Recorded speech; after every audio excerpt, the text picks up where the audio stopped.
Perfect. Thank you very much, everybody, for joining us today. My name is Mark Noble. I'm Executive Vice President at Horizons ETFs. And what we're going to do today is we're going to do a webinar on tax loss selling to tax deferral. So after a severe market crisis like we are currently living through, the amount of actionable items for your portfolio can seem limited. But our webinar today is going to address one of the silver linings available to Canadian retail investors, which is tax loss selling. And I think the timing of tax loss selling couldn't be even more advantageous for investors right now, because it could provide an entry point for investors to move into our suite of total return index ETFs, which will be a key focus of today's webinar. And these are ETFs that are not anticipated to pay taxable distributions. So with us today is Steve Hawkins, our president and CEO of Horizons ETF, and the primary architect behind almost all of the ETFs that we're going to discuss today. And Steve and I will provide a deeper dive into some of the unique ways to tax loss sell, including taking advantage of an innovative tax loss switching program that could potentially reduce the trading costs of tax loss switching. And of course, we'll also go over some of the advantages that exist within this structure to defer your gains on a go-forward basis. Before we get started, though, I'd like to go over a few items just so you know how to participate in our webinar. This is a live webinar. We currently have a lot of registrants already listening on the webinar. And if you look on the right-hand screen, you can see that there's a number of handouts available that you can grab, as well as a number of questions that you can use to throughout the course of the webinar. We'll do the Q&A at the end of the webinar. So getting started on the presentation, you know, if we look at the Canadian ETF marketplace, we can see that there's basically 2/3 of ETF assets are invested in what we would call broad market cap index ETFs. Now, this is actually a low proportion if we factor in where things are globally. Globally, there's about $6 trillion in ETFs, and about $5.5 trillion is in index ETFs. Clearly, ETFs and indexing are very much correlated to each other, and there's a big reason why if we look in the Canadian marketplace. If we move to the next slide. And that's simply because as a default investment, indexing does quite well. The growth of ETFs is really related to the growth of indexing, where we can see here that if we look at these broad equity indexes, like the S&P Composite, for example, on a 5-year basis, the S&P Composite has outperformed 88% of active managers. If we look at something like the U.S. equity, the S&P 500 in Canadian dollars, it's outperformed 93% of active investor and managers on a 5-year basis. Now, what this really shows you is that for the most part, index has really become the de facto default for a lot of ETF investors. And one of the real key advantages of being in the ETF industry is that there's not just one or two ETFs on some of these underlying indices. There's numerous ETFs in some of these industries. There's more than a dozen on the S&P 500, for example, which means that when we're looking at something like tax loss selling, you have a lot of opportunities to move from similar index exposure to another index ETF. And this is really something that's unique over the last decade as we've seen the rise of ETFs occur in the Canadian marketplace. Next slide, please. So I'm going to pass it over to Steve, our president and CEO, who's going to talk about what we've seen in the decline in the equity market and really the opportunity that exists, or really a once-in-a-decade opportunity for investors to look at moving potentially to a more innovative index solutions for their portfolios. Steve? Thanks, Mark, for the introduction, and thanks everybody for joining us here today on a happy Tuesday COVID isolation day. So as Mark was talking about, we wanted to give you this opportunity to talk about what's going on with our total return index ETFs. And here, as Mark mentioned, you know, right now we have this very unique opportunity because of this huge market sell-off that we've had of recent month, and this has given us an opportunity to reassess with all of our clients where they stand with their existing index exposure. Now, you know, if you're on this call today, you're already inclined to be an index investor, and with these ETFs that we have launched over the past 10 years that also provide exposure to broad-based indices, because of this huge market sell-off in almost every single type of asset class that you can provide exposure to in these ETFs, we have this opportunity for you guys to switch your ETF exposure out of your existing holdings that are non-Horizons broad benchmark products into one of the Horizons Total Return Index products. And this is a unique opportunity for doing these tax losses. Sorry, Steve, we see a lot of investment fund companies right now talking about tax loss selling. Particularly if you're an advisor on this call, you're getting a lot of questions about, are you doing tax loss? Can you take advantage of this? But I think what's really interesting is to hear that we have a unique approach to tax loss selling. So I'm wondering if you could just run us through quickly what the tax loss selling is for maybe those that aren't familiar, but also the unique opportunity that we at Horizons are offering investors that I think puts us ahead of a lot of other investment fund companies. Yeah, I mean, that's exactly correct, Mark. I mean, our ETFs, our broad-based index ETFs are very different from most of the other ETFs that are out there that are available to Canadian investors right now that you may own already in your clients' portfolios or in your portfolios directly. Our ETFs offer this unique opportunity to defer the taxes. All the distributions of these ETFs themselves are built into the returns of the ETF on a net asset value basis, and we don't make taxable distributions out of our ETFs. So you would be going from owning an index ETF that essentially provides you the price return and makes regular distributions of all dividend income and interest income to our total return ETFs, where we do not make any distributions. So not only do you have this opportunity where now you can realize tax losses for your client by doing a switch from a taxable total return index, from a taxable index ETF, you can switch into our tax deferred total return index ETFs. So, essentially you're going from paying taxes on distributions, which won't go away with the proper index ETFs that you have right now, the traditional physical replication strategies. And you can switch into our ETFs that where you will realize that capital loss for your client, and you will be able to defer those taxes into perpetuity until you actually sell our total return index. Because it is really our intention with the way how we've structured these ETFs to never pay taxable distributions anymore. So, and later on we'll talk about how this also is very material benefit to corporations itself. So Steve, if we look at our InKind switching program, this is something that is, I think, unique to the Canadian marketplace, something an innovation that we've brought to the marketplace, really for larger dollar order trades. We're talking about larger order dollar trades. But I think a lot of investors don't realize that you can actually take an existing index ETF and switch it for basically a practically similar exposure ETF where you can take advantage of this tax loss selling. And then further, you've developed a program in which you can do this at a much lower cost point than if you were to trade this during the intraday market. I'm wondering if you can give us a little bit more sense of how you designed this and how this program works. Yeah, so this is a program that we started last year with a lot of our clients. And effectively, it's primarily larger orders. A lot of institutions like to take advantage of this opportunity. And, through your dealer's market-making desk, we're able to essentially affect a realization event or trade event for you, where you will essentially deliver us the shares of your existing price return traditional physical index ETF that provides you exposure to the T660 or T6 Composite or S&P 500. And in return, we will deliver back to you units of our ETF. We do this type of trade, we do this switch program through your desk. It does need to be in a reasonable size because we only offer the units of our ETFs in minimum PUs, and the value of those minimum PUs are posted on our website, and we'll be able to provide those in additional resources.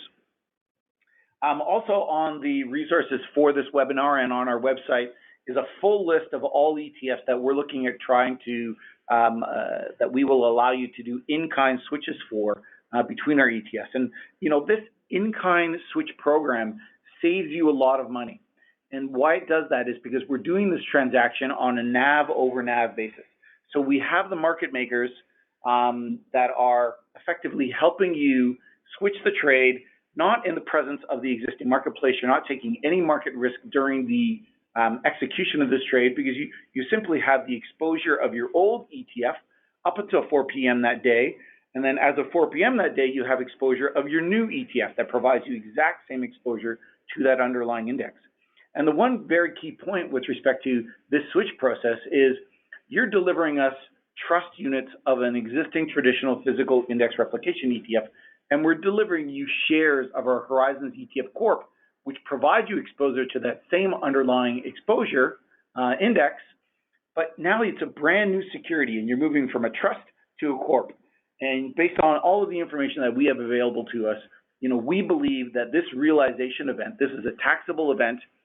You will realize your tax losses for your existing product, and it does not create a superficial loss for your client in such a way that you're providing back the exact same exposure. There's no requirement to hold these for 30 days and switch back. All of the different mechanics with respect to a superficial loss, we've sort of avoided here by taking in trust shares for you that provide exposure to one index and delivering you corporation shares that provide you exposure to that same index. But again, we're going back to this, the whole transition here is done on a NAV over NAV basis, which save you money because we're not executing inside or outside the bid-ask spread or on the bid-ask spread that exists in the marketplace. And I think we have a chart on the next slide that highlights that, where you can see that your NAV is in the middle. And I guess what you're saying, Steve, is typically if someone was to buy this ETF during the day, they would be trading at a higher cost, but you can effectively eliminate that cost, if we understand this correctly, if we do this after day and get it closer to that black square in the middle. Yeah, so I mean, the net asset value of an ETF is struck every day for every ETF, published at 4 p.m. It's based on the 4 p.m. closing value of an index or the physical basket that is held by that ETF portfolio. Our ETF portfolios are primarily synthetic. We have a derivative instrument that gives you the exact exposure to that underlying index down to the 4 decimal places every single day and the day-over-day change. So we strike a NAV for our ETFs based on that exact index value. Our competitors strike their ETF portfolio NAVs for their index ETFs based on the exact change in prices for the underlying securities that they're holding in those portfolios. But that NAV is always inside what we call the spread of the marketplace. And the spread is from a bid to ask. And if you were to go out in the marketplace and do a switch for your client in the normal course, you would be selling your units of your traditional ETF on the bid side of that market, and then you would be buying shares or whatever your new exposure is on the ask side of the market. So you're paying a trading spread between the NAV on the bid side and the ask side. So you're getting your client is impacted from a cost perspective on both ways of doing this trade. When you're doing a trade with us through our switch program, we're allowing you to trade at NAV both ways. Now, there might be some incremental commission costs that the dealer might charge to do the trade. That is something that we can help with. We can negotiate with your ETF market making desk to help defer or offset some of that cost. But the primary cost savings for you is trading inside that bid-ask spread, trading at the exact NAV of the ETF at the close of business on that day in the 4 p.m. price. Steve, this is sort of a summary then of how this would work in terms of the actual outline of this process, right, where the investor would be able to effectively facilitate this trade talking to their ETF desk. Yeah, so the important part here is, as I mentioned earlier, every brokerage firm has an ETF trading desk. We are in constant communication with those ETF trading desks. We will help orchestrate this trade execution with you and your ETF trading desk so that it's done as efficiently and cost effectively for you as the client. But essentially what you're doing as the investor is you're delivering us your units of your existing ETF. We accept those units as an in-kind creation into our new corporate class, total return index ETF. Those units that you've delivered us are delivered to the ETF itself in exchange for the ETF issuing you shares of its of the new total return index ETF. Again, this is done on a NAV over NAV basis. And so we create those new shares based on what you've delivered to us. We do it down to the exact share. And then we will deliver those shares to your market making desk, who in effect sells them to you. So you are selling your shares, you're selling your units of your existing ETF, and you're buying the shares of our total return index ETF. And again, it's all processed on a NAV over NAV basis at the end of the day at 4 p.m. And if we look at, this is again highlight that program is something if a larger dollar, clearly dealing with a market maker, you're using a larger amount. But I think what's really important to highlight for index investors is that, when you're being an indexer, you're focused on one aspect, and which is cost. And we talk cost a lot in our marketplace around fees, but there's a lot of functions of cost. And if you are an indexer, you're trying to get your exposure for a cost that is as little as possible. And what I'm going to throw it over to Steve is just talk about the fact that cost is a function of multiple factors. It's not just management fees. So where we're going to transition here is talk about our TRI, our total return index product lineup, and how we think we've actually brought to market ETFs that are the lowest cost ETFs in the Canadian marketplace when you start to factor in all the associated costs of indexing. Yeah, thanks, Mark. I mean, like as indicated on this slide, the ultimate cost to your client in owning this index exposure is really the management fees, the tracking error of that index, and with physical replication ETFs, there's always the potential for tracking error for them owning the underlying basket and trading that basket and maybe incorrectly trading that basket, or not being able to affect the transactions in that basket correctly in accordance with the index, as well as taxes. And all of those factors going in together ultimately go to the total cost of what your client is paying for owning this index exposure. And my big question when clients are always concerned about, well, what else is here? What else is costing me from owning these products? And ultimately, what I'm telling them, in some cases there are swap fees and things like that for the different exposures, and we're going to get into that. But ultimately, the question that I always ask investment advisors when it comes to this point in the discussion is, you've already made the decision to own index exposure. Don't you want that index exposure to be the cheapest available to that client? But you want it to include, if they ask their client, well, we're going to own the S&P 500 for the next 2 years. The client's like, okay, that's great. And then the investment advisor can ask, well, would you like to defer the taxes on the capital gains or the capital distributions of dividends that is made by that index over the next 2 years? And the client, I would say 99 times out of 100 is going to say, yes, I would like to defer the taxes. There's no clients that I know directly that really ever want to incur taxes when they don't have to. So our ETFs, when you switch into our total return index ETFs, allow you the ability to defer the taxes of income distributions, dividend distributions from the underlying indices themselves.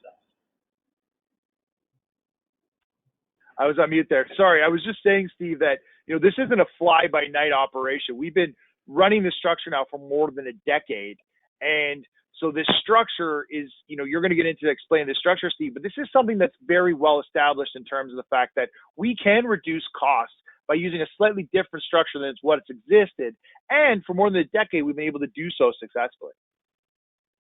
Yeah, I mean, going back to cost, I mean, we provide exposure to 17 different underlying indices and asset classes with respect to our total return index ETFs. And, most of them, if not all of them, are equal to or lower than the lowest cost alternative ETF from a physical traditional replication perspective on a straight management fee basis. But when you take into total costs, including taxes, they're all cheaper across the board without a doubt. But to your point about, why did we create these and how did these create these and how do these work?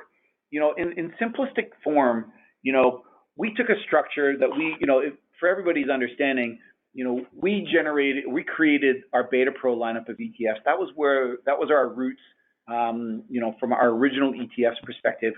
We were providing leveraged inverse leverage exposures to most of these underlying indices on a day-over-day basis. We're using our synthetic structure. And then somebody had an epiphany one day, and it was basically, can we change this from leveraged exposure to single exposure and compete with the likes of the BlackRocks and the Vanguards and the BMOs that have been offering, traditional index replication ETFs? And can we create a synthetic version which essentially allows you to defer that total return structure the same way without making distributions? We'd already been doing it for several years with our Beta Pro ETFs, and we took that structure and it's like, yes, we can do it. We can create a single passive index synthetic total return index ETF using the exact same strategy that we're doing before and create it in such a way that it defers your taxes. And what we do is we take $100 in from what you invest. We put that $100 in our custody account. We earn interest on that $100 that's in the custody account. We've pledged that $100 in our custody account to our counterparty. In exchange for the interest that we earn on that cash in our custodial account, the counterparty delivers to us the underlying exposure of that index or asset class that we have asked them to deliver to us. So, and that index exposure is basically done on a 4 decimal places point every single day. It's a derivative contract. These are derivative contracts that have been existed in the Canadian marketplace for many, many years before we started doing these. It's primarily an institutional trading vehicle, so you haven't seen it really in a traditional mutual fund or ETF before we started using them for our Beta Pro ETFs, and then we took that same structure and moved it into our total return index ETFs. And it's as simple as we keep all of your money that you're investing in cash. We invest that cash with the custodian. It sits there. We're pledging it to our counterparties, and then the counterparty is required by contract to deliver us the exact return difference of that index on a day-over-day basis. And that's simply how we create a mark-to-market value of each of these ETFs every single day. And I think it's important for investors to recognize, the real key advantage for those on the webinar is that by not physically holding these securities, we're not receiving the income from the underlying.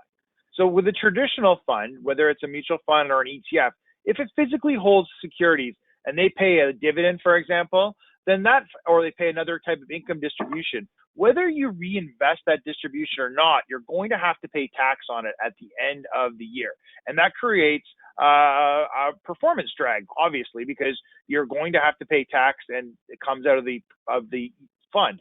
If we look at our total return ETF, one of the key advantages here is that the underlying index in the security, so the security in the index pays the dividends. The index reflects the dividend payment. But what happens is the net asset value of the ETF, that is the value, the mark-to-market value of the ETF, increases to reflect that dividend payment, but it's never paid out to the fund.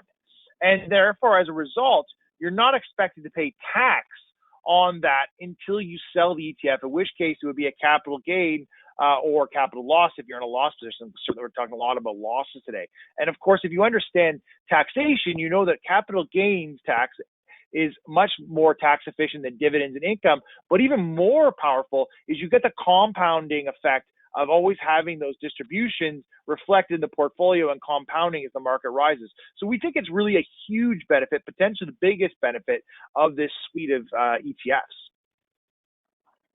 So there, obviously, we sit here, and this is where the part of the presentation where we get a lot of people saying, okay, this sounds great.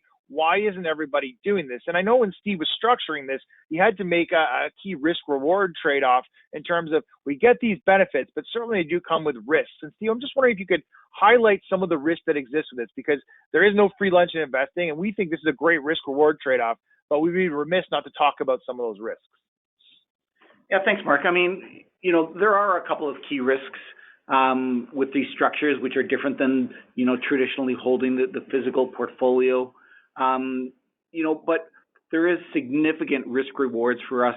We never have to worry about tracking the index on a day-over-day basis with our underlying portfolio, managing for corporate actions, managing for distributions, distributing to our clients at the end of the day, figuring out what those are, determining the ROC distribution at the end of the year and capital gains distribution. what we don't want to end up happening, which has happened, several times over the past few years, is you have an equity index or a fixed income index that'll make distributions throughout the year. And then at the end of the year, they have to make a capital distribution because of the trading in the portfolio. But you know what? The index was down that year. So you're having to pay tax on a capital distribution from portfolio management activities that year when, in fact, you actually lost money. With our total return index ETFs, because we're never paying out a distribution of either the capital accounts that change inside the ETF or the distributions that are actually received by the underlying constituents of the ETF, those taxes, our ETFs become more efficient. But what we're doing is we're swapping, using a derivative contract with a counterparty. The counterparties that we have to use are any of the 6 big banks. We believe that the 6 big banks, that we're never ever going to have a bankruptcy of the 6 big banks. You can't ever say never in this business, but in the history of the 6 big banks, we've never had a bankruptcy. We made it through the financial crisis with one of the best financial records in the world. We believe our Canadian banks are sound. For those of you who are employees of the Canadian banks and work at the registered dealers of the Canadian banks, are you going to get your paycheck tomorrow, or are you worried about their derivative contract exposure that they have with Horizons ETFs? These contracts are existing. They've been existing for a very long time. Institutions use these and have been using these traditionally. There are billions of dollars of these ETFs in the marketplace with all of the different banks across all the different pensions, including the Canadian pension plan. For us, the counterparty risk, which is really the mark-to-market risk of the index. So if you invest $100 today and the index goes up 100% over the next 5 years, the unrealized mark-to-market gain on that exposure is $100. So essentially, we have 50% of the net asset value of the ETF, which has now gone from 100 to 200. 50% of that net asset value is the mark-to-market exposure with the counterparty. From time to time, we manage that counterparty risk. We try and make sure that it's a reasonable amount. We publish these mark-to-market exposures on our website every single day. There's a number there based on the previous month end of what that mark-to-market exposure is. So if it's something that you believe is possibility, if you want to understand where the risk is with respect to if one of the 6 Canadian banks that we use as a counterparty defaults on their derivative contract with us, what that exposure in the ETF is, it is on our website. We publish it every single day. With respect to counterparty risk, that's not just the only risk. As what happened in 2019, these ETFs, most of them had been existing going back to 2010. So almost 10 years in existence. And in the 9 years up until last year that these have been in existence, we had never made a taxable distribution to these ETFs. But in last year, the CRA decided that they didn't like the way that tax deferral, that certain trusts were set up for that allowed for tax deferral. That included our Horizons suite of ETFs that provided all synthetic exposure. So what we ended up having to do is we decided that, we have a suite of products that can generate a significant amount of income losses every year, and year over year we have all of these realized income carry forward losses being generated. And we have a suite of ETFs that from time to time generate income gains. But if you put them all under one taxable corporation, all of those things net out. And on top of that, usually end up with still a significant amount of carry forward income losses going forward to essentially offset potential future income that is generated inside that ETF corporation. So what we did last year is we went through a very significant reorg for all of our existing unit holders of all of our total return index ETFs and our Beta Pro ETFs. At the end of November, we reorganized 44 ETFs inside our mutual fund corporation. That mutual fund corporation, effectively, all of these ETFs are a series underneath this mutual fund corporation. And many of them generate income losses, many of them generate income gains. There's lots of expenses that happen inside this mutual fund corporation. We have almost $8 billion of AUM inside this mutual fund corporation, over $6.6 billion in the total return index strategies that we're talking about here, and well over $1 billion of assets in our Beta Pro suite of ETFs as well.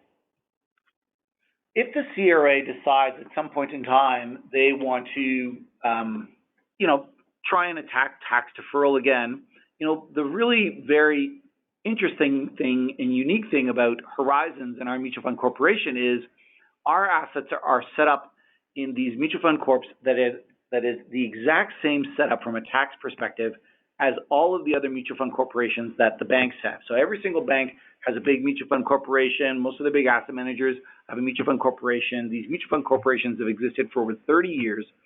And our mutual fund corp is run the exact same way from a tax perspective as every other mutual fund corporation. The big unique difference, though, is in our mutual fund corporation, we have all of these ETFs that on an annualized basis generate a significant amount of income losses. And again, we can use all of those losses to offset the gains, and we went from owning 44 different trusts, which provided exposure to all these different exposures, and each of them filing their own tax return, and they're all now under this one big mutual fund corporation, and we only have to file one tax return for this one corporation. And Steve, I think it's worth noting on that corporation there that the income, the gains that our TRI ETFs earn is income when they're settled, right? And it's as the same with our Beta Pro ETF. So any of the losses that you're generating in that corporation are income, which means that you're offsetting income with income gains with income losses.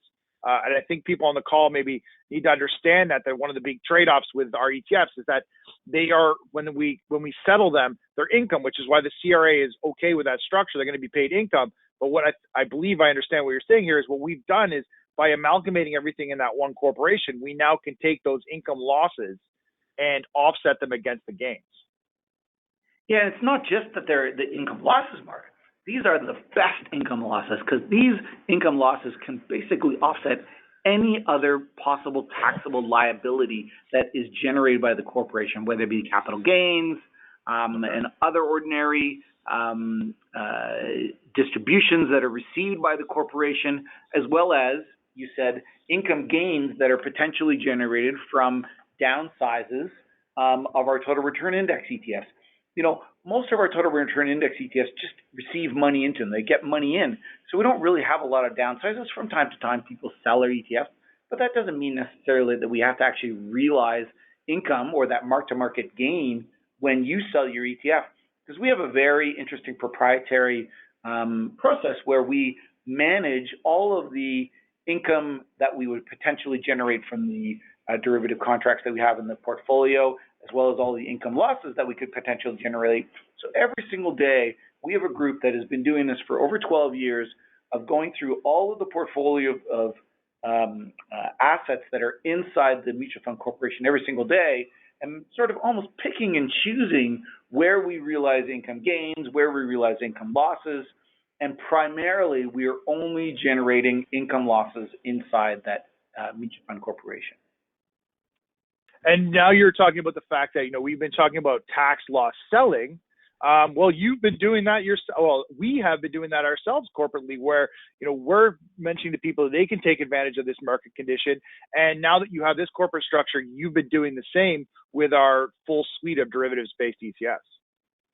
Yeah, one of the reasons why we're having this discussion today with all of our clients is, we've been actively realizing losses inside our mutual fund corporation with respect to all of our total return index ETFs, our Beta Pro ETFs where applicable.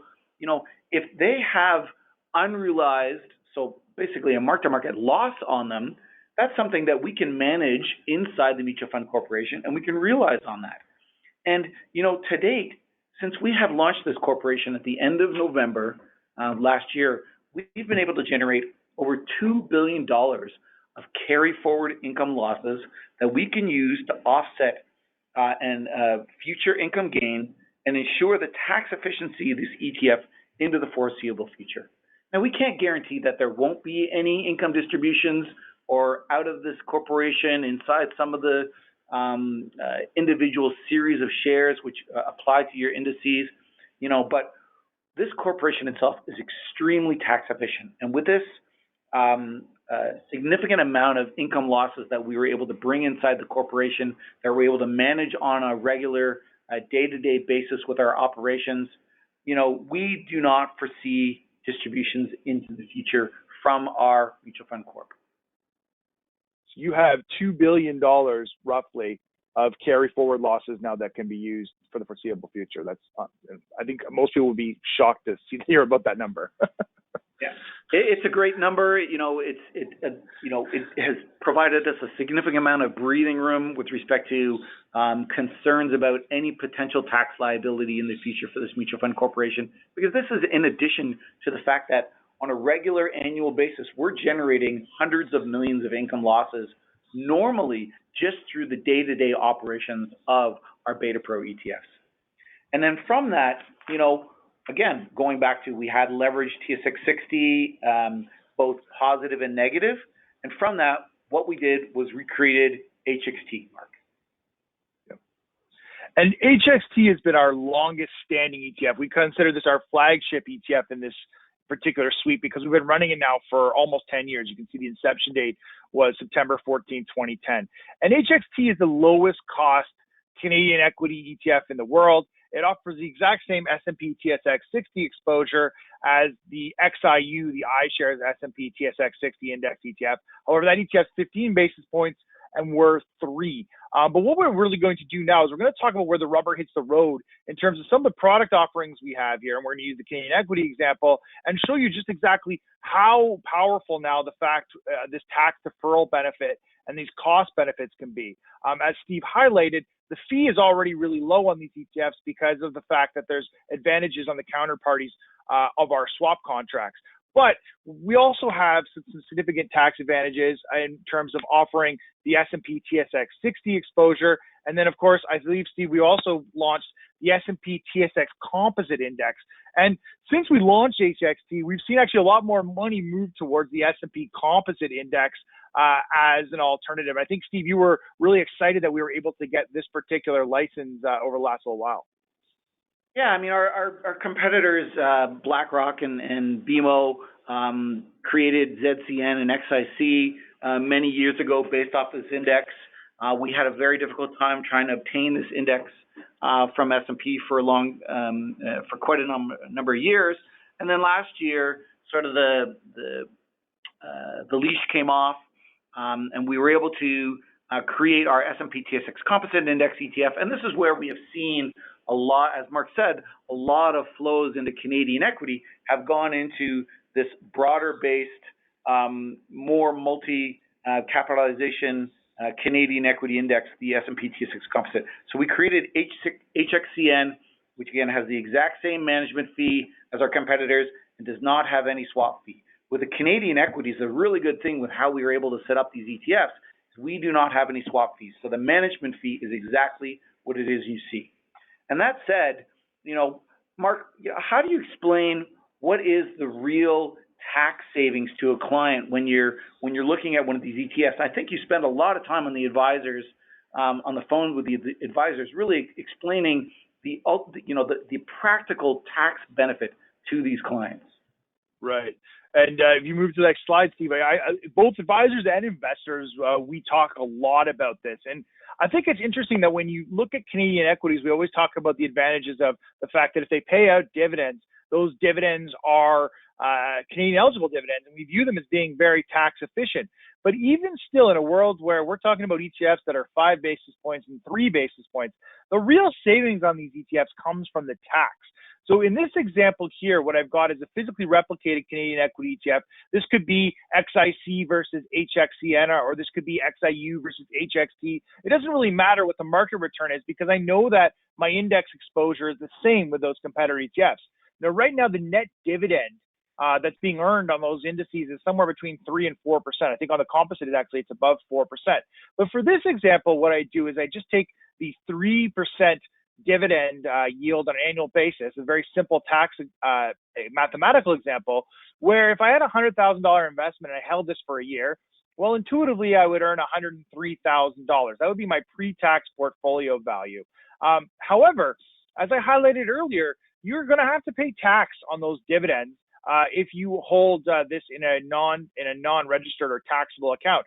So even for a client in the third highest marginal tax bracket in Ontario, and there's a lot of clients that actually pay over 50% have a higher marginal tax bracket in the 50% range. But in this case, this particular client would have a 31.67% tax rate, and they would have to pay about $950 on tax on that $3,000 in dividend. So simply, if I take a look at the math, this is already providing you 95 basis points, nearly 1% of tax deferral a year on simply holding this ETF. And the thing is we're not asking you to change your exposure. If you're already bought into being a Canadian index investor, you already have this exposure in your portfolio, whether it's the S&P Composite or the S&P TSX 60. And what we're providing is an additional 1% basically of tax deferral that can be used on a go-forward basis. And that's even with a tax-efficient example.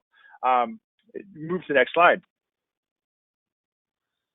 And so what we've done is, because we have the same index exposure, Steve, you really designed this tax loss program where you've identified certain ETFs that would be eligible for the InKind. I wonder if you can just give a little bit more of an example of how this works and the kind of ETFs that we would take InKind.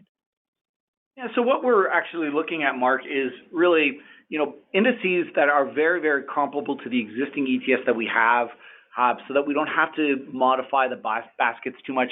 What we're trying to do here is trying to make this as cost-effective for you from a switching perspective, and also give you very similarly the exact exposure that you're already having in your clients' portfolios, and we're just giving it to you with a different ETF. But that different ETF now, we've got to remember, is a share of a corporation, which really actually at the end of the day means no different from you, other than it really solidifies the position of not being a superficial tax loss transaction. So as an example, HXT, you can go back and you can switch your XIU, which is the oldest ETF in the world, and has the exact same index as what HXT is linked to. We're also looking at the Vanguard FTSE Canada Index and the MSCI Canada Index. For HXCN, I mentioned earlier XIC and ZCN, which are the BMO and BlackRock products, which are identical indices to what HXCN is. And then you have your Vanguard FTSE Canada product as well. And, when you look at, again, the returns that these indices have occurred over this past year, on a one-year basis, we're dealing with double-digit losses when you're dealing with XIU and VCE and EWC as examples. These are, again, this creates the opportunity for tax loss realization for your clients going into the forwarder, not losing exposure by the switch and switching into a product that becomes significantly more tax efficient for them in their corporate class accounts. So these are here your HXT accounts and candidates.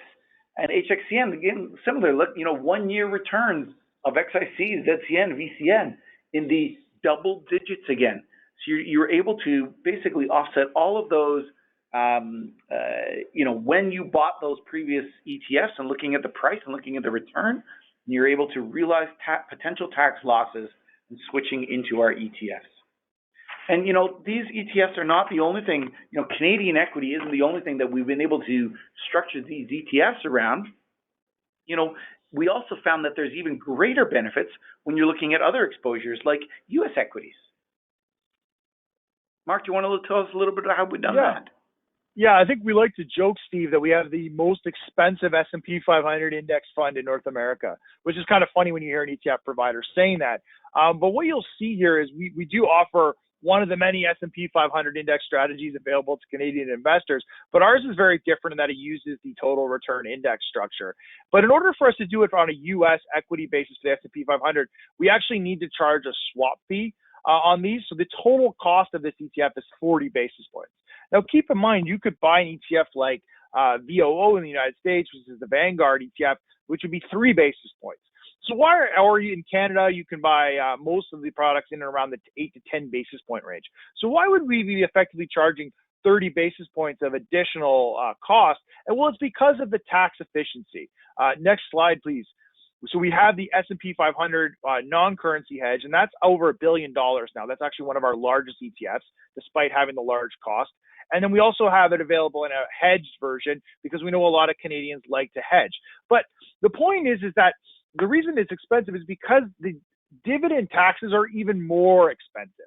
Now we don't actually have the benefit of being eligible for Canadian dividends. We now have to pay it at our marginal tax rate. So if you are holding U.S. equities in a taxable account, you're going to be paying tax on those dividends for a lot of investors over 50%. But even for the third highest tax bracket, it's 47.97%. It's very tax inefficient. And what our ETFs do is by not paying distribution, again, they allow for the deferral of tax. Now, if you move to the next slide here, well, we can talk a little bit about the tax benefit here. And so, Steve, I think this is one of the reasons that, these become so popular is because we have these huge tax benefits from the U.S. equity side. Because now I'm using the exact same example as what I used before. However, I'm now looking at a much lower dividend. The dividend on U.S. equities like the S&P 500 isn't around 2%, a little bit more obviously with the sell-off that we've seen. But with the exact same example, because I'm now paying a higher dividend tax rate, I'm basically at $1,000 in terms of losing out to having to pay out the tax on the distribution. This is massive. And then another reason we have significant assets into these ETFs is because we actually have a lot of investors, high net worth investors, who hold these in corporate accounts. So for example, if you're a doctor or a lawyer or an accountant and you've incorporated yourself, you're a high cash flow income investor, you can take advantage of the low income tax rate on the corporation. But if you move and build an equity portfolio within that corporation, something we call the passive income portfolio, you can also use these ETFs to not pay out distributions. And by not paying out distributions, it creates for corporate accounts a lot more levers. They're not having rollbacks from the distributions. They're not having to pay the higher tax rate within the corporation because income is taxed at over 50%. So even on an example, to give you a mathematical example, if I was to hold this one of the S&P 500 ETFs in a corporate account and I held it for 3 years on $1 million, I would save roughly about $17,000 in tax versus holding an ETF that only charged about 10 basis points. That's $17,000 on $1 million. That's significant. What we're talking about here is in a world of low management fees, these significant tax costs can be reduced using this ETF structure. So with respect to our U.S. exposure, and recently we launched our own cheap version of the S&P 500, the Horizons U.S. Large Cap Index ETF. This one is physical compared to HXS, which is synthetic. But with HULC, it's cheaper, and there is no swap fee because we're using a physical replication process in it. And again, this is still inside the corporate class.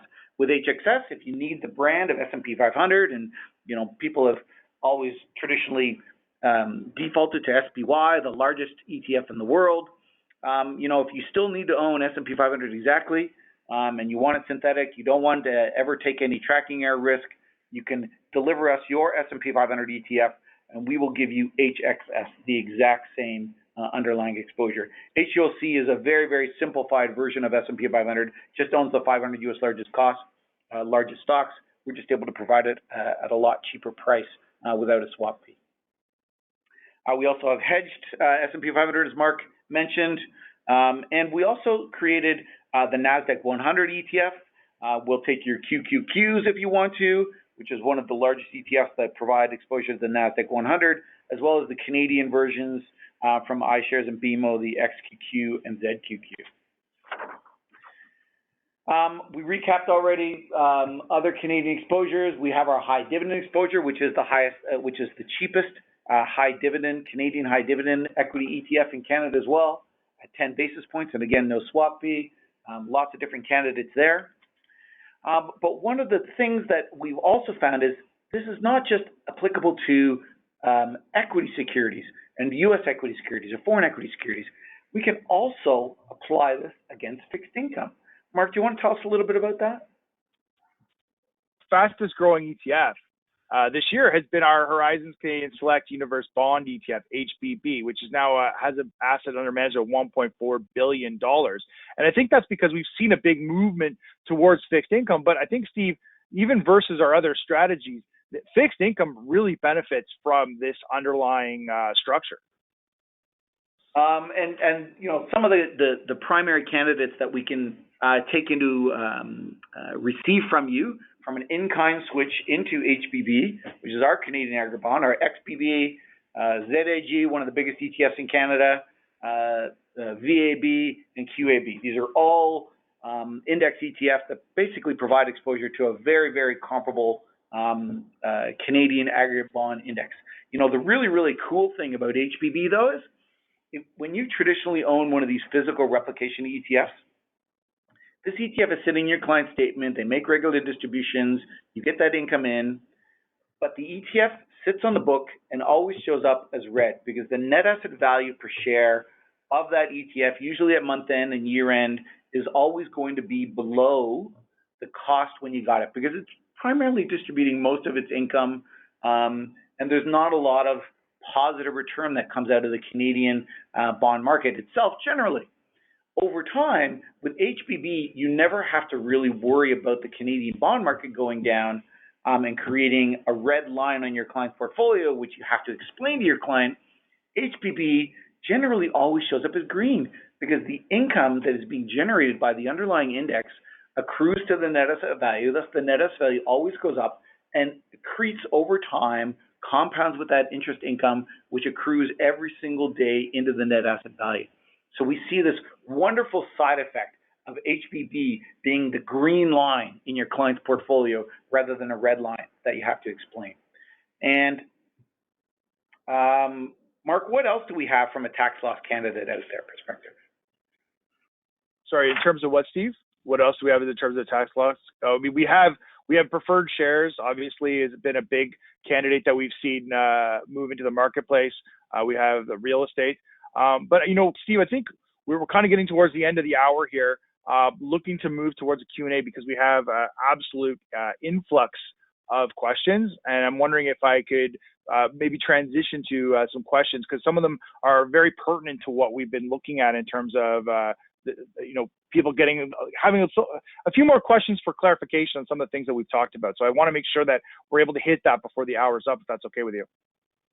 Yeah, that's great. So I'm just going to flip through the rest of the, we'll call it the regulatory part of the presentation. And again, for everybody's information, you know, I just flipped through all of the different exposures that we have and all the different candidates that we accept in kind as part of this program that we're offering. You know, this is one of the resources, again, on the tab to this presentation. Again, it's available on our website. There is a pamphlet that details that all of the third-party ETFs that we will accept in kind into our into our total return index ETF. So, Mark, do you want to open it up for questions? Yeah, one question actually. I never even thought about this one, but I think it's good to address in terms of having the TRI ETFs mixed in with the Beta Pro ETFs. Is there any risk of capital loss to the TRI ETFs related to losses that could occur with the Beta Pro ETFs? I'm pretty sure the answer is no, but something you probably are going to want to address. Well, I mean, I know the answer is no, but you know, I just want to make sure that that's clear for investors. Yeah, I mean, again, you know, we set up our mutual fund corporation just like every other mutual fund corporation has been set up over the past 30 years inside Canada. You don't see a lot of new mutual fund corporations being set up because there's no sort of inter-fund corp switching allowed anymore, which was one of the big advantages of those mutual fund corps. But each of the individual ETFs is a series of shares underneath that mutual fund corporation. It is really itself its own entity of assets and liabilities. You know, we strike a NAV for that specific series underneath the corporation every single day. And the assets and those liabilities belong to the unit holders of that series. There's no implications of unit holders of a different series underneath that corporation having assets or liabilities of a different series of the corporation affect them. So again, we have 47 different series of shares underneath this mutual fund corporation, all very, very distinct portfolios of assets and liabilities and unit holders that only have direct implications to those assets of that series only. Okay, perfect. And another very good technical question. We definitely have people listening. In terms of the bond ETFs, what happens if there's not enough losses in our corporate structure to offset distributions in something like fixed income? How do we deal with that? Well, I mean, the great thing here for us, again, is we're dealing with one taxable entity, which is our Horizons ETF Corp. And regardless of the underlying ETF and what the operations of the underlying ETF is, again, all of the tax liability from those series does roll up to the corporation itself. So the corporation is required to file that one tax return. If, let's call it many, many years down the road, we don't have enough income that is generated or income losses that is generated inside the ETF corporation that could offset all of the income gains that are generated inside that ETF, and we don't have any carry forward income losses from past years to offset that new income, we could potentially have to make a distribution out of that individual series, or the corporation itself could end up having a tax liability that itself might have to pay. And so, trusts are set up to be very, very tax efficient so that all physical dividends and income received in can be distributed out so that trust is essentially a zero tax entity. With a corporation, it's not as tax efficient that way. If there's dividends and things like that, we can make a dividend distribution to the shares, but it's not easy for us to make an income distribution. But really, again, all goes back to the daily operations of how we run this mutual fund corporation, the proprietary assets that we have inside this mutual fund corporation that allow us to realize all of these income losses into perpetuity, and we'll be able to use those income losses to offset future income that is realized or inside the corporation itself, and offset any of that tax liability, we believe, into the foreseeable future. And then this is a question I probably should have answered on my part, just on the HXS. I was asked if there's withholding tax on HXS, and of course the answer is there's no withholding tax on HXS because it uses a derivative structure. Now, withholding tax can be dealt with in a myriad of ways by retail investors. It's non-recoverable potentially in things like TFSAs, but it might be recoverable through a tax credit on a taxable account. In my tax analysis, I don't use that, but it should be made clear that HXS and HSH are not subject to withholding tax. However, as Steve highlighted, we do have the physically replicated ETFs on the U.S. equity side, which are HXQ and HULC. They would be subject to withholding tax. So still have the huge benefits on the dividend tax side, but they would be subject to withholding tax. Steve, another question in terms of the minimum dollar amount that can be transferred in terms of the ETF switch trades. What would sort of be our eligibility cutoff? And the investors actually asked us an approximate amount is okay. It really depends on the ETF and the underlying exposure and how we have them set up. I would say presently those minimum assets that we're really taking in kind from a switch perspective range anywhere from $100,000 to about $1 million to some of the ETFs. So the bigger ETFs like HXT, HXCN, and HXS, it really gets into the $500,000 to $1 million range from an ETF switch perspective. That's where we can really provide the efficiency of the in-kind trade.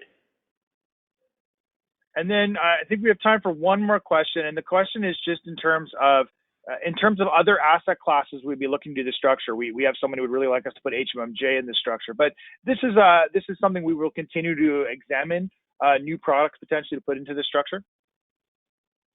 Absolutely. I mean, we are continuing to assess our ETF lineup on a regular basis. It's not a very easy process from an end investor perspective for us to reorganize an ETF into the mutual fund corporation, because if they're in an unrealized gain position, that we end up having to do Section 85 rollovers, and if they're in Quebec, they end up having to file a second form. We knew this from thousands and thousands of our clients that had to go through this process last year. We are looking at, any ETF of ours that really uses derivatives actively inside its structure can generate a lot of realized capital gains, throughout its daily operations. Is really as a candidate to move into the structure. And we are looking at adding a couple of new ETFs or reorganizing a couple of new ETFs into the structure. We're also continuing to look at new mandates that could be launched inside the structure. No different than HSAVE, which is a new ETF which we launched a couple of months ago. It's identical to everybody else's high interest savings account from an operations perspective. You know, we take the cash in, we put it into high interest savings accounts, we earn that income, but we're not making a distribution to our end unit holders. Again, going back to the tax perspective. So this was, you know, very, very unique for us. We didn't even have to use synthetic derivatives to be able to offer this opportunity to you. Again, the operations are very, very simple. We have bank accounts set up with our counterparties. We take the cash in, we deposit it in the accounts, we own the cash. We don't own a derivative. All we do is own a cash deposit account, and we earn interest on it. And then we're not making, and that interest accrues to the net asset value every single day. So if you don't want that interest income, you want to own HSAVE. You don't want to own its competitors, PSA or HISA or CSAVE that are out there. Okay, that's it for our timing. We are at the top of the hour. We did have more questions. What we typically do is we do try to get in touch with investors who have asked questions. But if you do have something that you want to follow up with, or you think about this some more, or have questions on any of the materials, you can always reach out to us. I recommend email at info@horizonsetfs.com. And I hope, we have been able to provide to you some silver lining, as we were saying from the top of the presentation, and that there are actionable ideas out there. And one of the powerful ones right now would be to potentially move your index portfolios from tax loss to tax deferral. So thank you for spending the last hour with Steve and I, and good luck on your continued investment journey. Thanks, everyone. Thank you, everybody.